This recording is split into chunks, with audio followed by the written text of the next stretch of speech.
জামাত ইসলাম বাংলাদেশে 1 নম্বর মুনাফিক দল।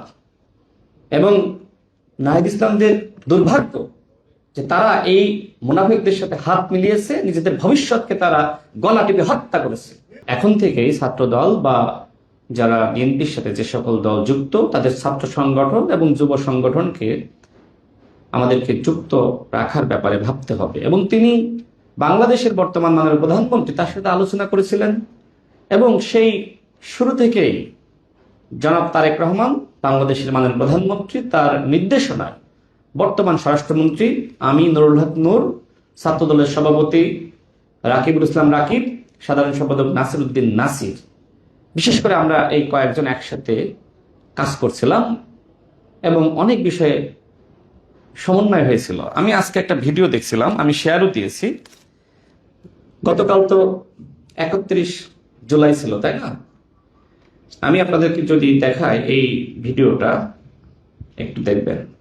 নিউজ 24-এ এই সংবাদ ওই সময় প্রকাশিত হয়েছিল, আরো অন্যান্য গণমাধ্যমে এসেছিল, তবে আমি শেয়ার দিয়েছি। দেখেন, এই যে শিক্ষক দেখা যাচ্ছে না, তিনি জাহাঙ্গীরনগর বিশ্ববিদ্যালয়ের ভিসি, দেখা যায় আরেকজন শিক্ষককে দেখা যায় তিনি ঢাকা বিশ্ববিদ্যালয়ের ভিসি, দেখা যায় না, গুপ্ত আছে এখানে। তো এই শিক্ষকরা মানে আরো আছেন, যারা আছেন তারা সবাই বিএনপিপন্থী শিক্ষক এবং বিএনপিপন্থী আইনজীবী। দেখেন, 31 জুলাই যে সময় আন্দোলন এক প্রকার বন্ধ হয়ে গেছে, মোটামুটি 28, 29, 30 জুলাই 3 দিন আন্দোলন ছিল না। তো 31 জুলাই হঠাৎ করে বিএনপিপন্থী শিক্ষকরা এবং আইনজীবীরা হুট করে নেমে আসলো কেন? এই ঘটনা আপনাদেরকে বলি। সেটি হলো, ওই সময় আমি এবং বর্তমান স্বরাষ্ট্রমন্ত্রী আলোচনা করছিলাম, আন্দোলন স্থিমিত হয়ে গেছে। তো আমার অভিজ্ঞতা থেকে, আমি যে সময় জেলে গিয়েছিলাম 2018 সালে, তো তার সাথে আলোচনা হচ্ছিল যে আমরা যে সময় জেলে ছিলাম তখন আমাদের মায়েরা, শিক্ষকরা, আইনজীবীরা তারা নেমেছিলেন আমাদের মুক্তির দাবিতে। আন্দোলন আবার নতুন ভাবে শুরু হয়েছিল তাদের মাধ্যমে। সুতরাং এখন যেহেতু আন্দোলন স্থগিত হয়ে গেছে, এখন পেশাজীবীদেরকে রাজপথে নামাতে হবে। কোন সমন্বয়ক এই পরিকল্পনা করেছিল? মানে এখন যারা বলে যে বিএনপির কোনো ভূমিকা নাই, ওই সময় আমাদের বর্তমান স্বরাষ্ট্রমন্ত্রী তিনি আমাদের মাননীয় প্রধানমন্ত্রীর সাথে আলোচনা করেন এবং আলোচনার ভিত্তিতে বিএনপিপন্থী শিক্ষক এবং আইনজীবীদেরকে ওই দিন নামান। নিশ্চয়ই খেয়াল আছে, আমাদের মাহবুবউদ্দিন খোকন ভাই কি বলেছিলেন? ওদেরকে ছাড়তে হবে, প্রয়োজনে আমাকে গ্রেপ্তার করেন। জামাতের কোন নেতা বলেছিল এটা? আচ্ছা, এই যে জামাতের একজন বড় আইনজীবী অ্যাডভোকেট শিশির মনির, তার ফেসবুক প্রোফাইলটা একটু চেক করবেন তো। জুলাইয়ের সময় আমরা যে সময় সবাই প্রোফাইল লাল করেছি, তার প্রোফাইল কি লাল হয়েছিল? আমি চেক করেছি, হয় নাই। আজকে তিনি বলেন যে আমি ভিতরে ভিতরে কাজ করেছি। তো ভিতরে কাজ করেছেন, এখনো ভিতরে থাকেন, সামনে এসে এত বড় বড় কথা বলেন কেন? সামনে এসে বড় কথা বলবে আমাদের ডেপুটি স্পিকার কায়সার কামাল ভাইরা, কারণ তারা সেই সময় প্রকাশ্যে ছিল। সামনে এসে কথা বলবে ঢাকা বিশ্ববিদ্যালয়ের উপাচার্যরা, সামনে এসে কথা বলবে জাহাঙ্গীরনগর বিশ্ববিদ্যালয়ের উপাচার্যরা। আর আপনাদের যে সকল শিক্ষকরা ছিল, গুপ্ত ছিল, এখন গুপ্ত থেকেই কথা বলুক। আমি আজকে ক্যাপশন কি দিয়েছি জানেন? ক্যাপশনটা দিয়েছি যে জুলাই আন্দোলনে বিএনপিপন্থী শিক্ষক ও আইনজীবীরা জুলাইকে বিতর্কিত করার জন্য নেমেছিল। আর জুলাই আন্দোলন যাতে বিতর্কিত না হয় এজন্য জামাতের শিক্ষক এবং আইনজীবীরা গুপ্ত ছিল। বাংলাদেশে যদি জুলাই আন্দোলন সফল না হতো, তাহলে জামাত এই কথাই বলতো যে আমরা আসলে এই ছাত্রদেরকে বিপদে ফেলতে চাইনি, যে কারণে আমরা আন্দোলনে যুক্ত হইনি। আচ্ছা, আমার এই কথাগুলোর কাউন্টার তাদের কাছে আছে? নাই।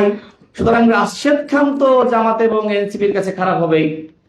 ভালো হবে কারা? যারা একটু জামাতের পক্ষে টক্ষে বলে। আর আমাকে মাননীয় প্রধানমন্ত্রী তার রাজনৈতিক সহকারী হিসেবে দায়িত্ব দিয়েছেন, তো আমি কি জামাত এবং এনসিপির পক্ষে কথা বলার জন্য এই দায়িত্ব পেয়েছি?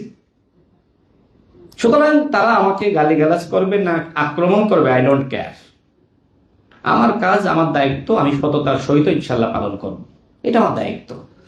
সরকারের বিরুদ্ধে যে ষড়যন্ত্র এবং চক্রান্ত, মিথ্যাচার, প্রপাগান্ডা তারা করছে, তথ্য এবং যুক্তির ভিত্তিতে সেটা জাতির সামনে প্রকাশ করা, তুলে ধরা, এটা আমার দায়িত্ব। একটা নির্বাচিত সরকার, সেই সরকারের বিরুদ্ধে আপনি মিথ্যাচার করতেছেন যে এই সরকার জুলাই জাতীয় সনদ বাস্তবায়ন করবে না, এই সরকার মুনাফেক, প্রতারক। আরে মুনাফেকের সব থেকে বেটার উদাহরণ যদি আপনি দেন, সেটা জামাত ইসলাম। আপনি বিদেশিদের সাথে বৈঠক করে বলেন, আমরা কোথাও বলি নাই যে আমরা ক্ষমতায় গেলে শরিয়া আইন কায়েম করব। এখন আবার জনগণকে বিভ্রান্ত করার জন্য সংসদে দাঁড়িয়ে বলছেন আল্লাহর আইন চাই, কোরআনের আইন চাই। গঠনতন্ত্রে লেখা আছে শরিয়া আইন চান। নির্বাচনে যে ইস্তেহার, সেখানে একটা শব্দ লেখা আছে যে ক্ষমতায় গেলে শরিয়া আইন কায়েম করবেন, বাস্তবায়ন করবেন। তো এর থেকে বড় মুনাফিক আর কি হইতে পারে? জামাত ইসলাম বাংলাদেশে 1 নম্বর মুনাফিক দল। এবং নাহিদ ইসলামদের দুর্ভাগ্য যে তারা এই মুনাফিকদের সাথে হাত মিলিয়েছে, নিজেদের ভবিষ্যৎকে তারা গলা টিপে হত্যা করেছে। আমি এনসিপির সবাইকে দায়ী করবো না, এনসিপির মধ্যে অনেকে চায় স্বতন্ত্রভাবে বাংলাদেশের রাজনীতি করার, কিন্তু যে 6 জন এমপি হয়েছে তারা মনে করে আর জামাত ছাড়া তো আর ভবিষ্যতে কিচ্ছু হইতে পারবো না। সুতরাং যে যাই বলুক বলুক, জামাত ছাড়া যাবে না। ওই 6 জন ব্যক্তি পরবর্তীতে আবার এমপি হওয়ার লোভে মূলত তারা এখন স্বতন্ত্র অবস্থান নিতে পারতেছে না। আপনারা কইছিলেন না এটা তো নির্বাচনী জোট, তো নির্বাচন তো শেষ, এখন কিসের আন্দোলন, কিসের জোট? মুনাফিকি করার জন্য, মানে এনসিপি কে এখন জামাতের কাছ থেকে মুনাফিকি শেখার জন্য এখনো তাদের সাথে রয়ে গেছে। অন্যথায় বলেছিল না, আমি কি মিথ্যা বলতেছি কোনো কিছু? বলছিল যে কৌশলগত জোট, নির্বাচনী জোট। এখন কিসের জোট? জুলাই সনদ এবং গণভোট নিয়ে অন্তর্বর্তীকালীন সরকার যে প্রতারণা করেছিল, সেই প্রতারণা রক্ষার দায়িত্ব এখন জামাত এবং এনসিপি নিয়েছে। এখন তো এই জোট, তাই তো?